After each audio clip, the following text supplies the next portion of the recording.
கடவுள்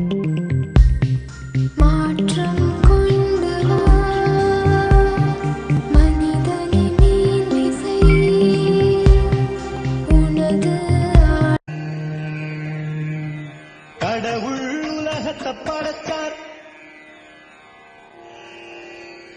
இருக்கட்டும் கடவுளை யாரு போய் படைச்சார்?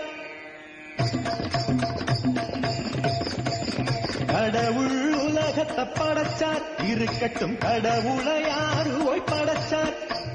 கடவுளை யாரு படைக்க முடியுமோ?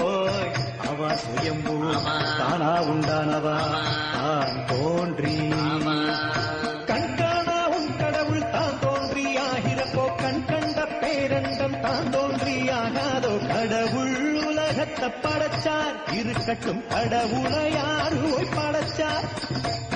அசுர குணம் உள்ளவானா இப்படி அபஸ்வரமா கேள்வி கேட்ப. தேவகுணம் இருந்தா இப்படி குதக்கமா பேச மாட்டான். இந்திரன் யாரு ஓய்? தேவர் குல தலைவன். ராவணன் யாரு ஓய்? அசுரர் குல அரசன். காட்டிலிருந்த முனிவன் மனைவியின் கற்பை கெடுத்தவன் இந்திரன்.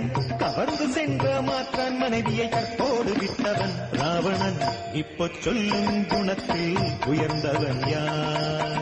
இப்போ சொல்லும் குணத்தில் உயர்ந்தவன் யார்? தேவனா அசுரனா? தேவனா அசுரனா? அசுர குலத்திலையும் அப்பப்போ நல்லவா இருந்திருக்காளே, நந்தனுக்கு மோட்சம் கொடுக்கலையோ நடராஜ பெருமான்? இல்ல அப்படின்னு நந்தனுக்கு மோட்சம் கொடுத்தீரோ? தீட்டு எரிமூட்டி மோசம் புரிந்தீரா?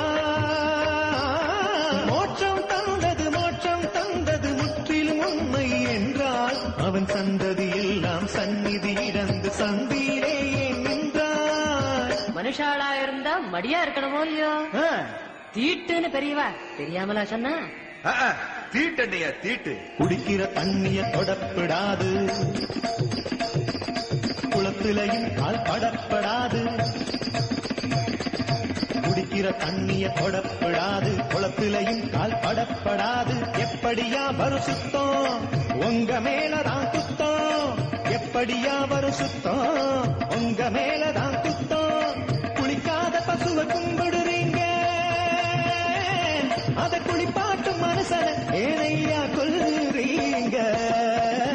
நந்தனுக்கு மோட்சம் கொடுத்தீரோ? கொடுத்தீரோ? వేద పురాణేతిహాసాలను అవమానించేవాడికి అన్నం పుట్టదు. నిజమే నిజమే, అన్నం పుట్టదు. புராணம் இதிகாசம் பெரும் பொய் மோசம், பொய் பேசி பேசியே பொய்யா போச்சு தேசம். புராணம் இதிகாசம் வெறும் பொய் மோசம், பொய் பேசி பேசியே பொய்யா போச்சு தேசம். புராணம் இதிகாசம் பொய்யில்லேங்கானோ?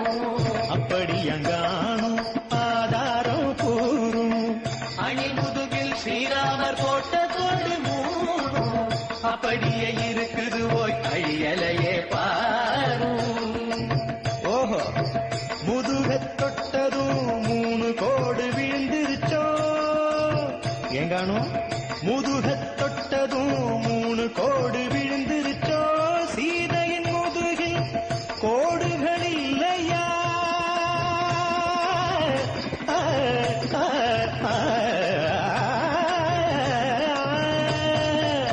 சீதையின் முதுகில் கோடுகள் இல்லையா? இல்ல, சீதையை ஸ்ரீராமன் தொடவே இல்லையா? நீ விதண்டாவன், பேசப்படாது. இனிமேதான் சுவாமி பேசவே போறேன்.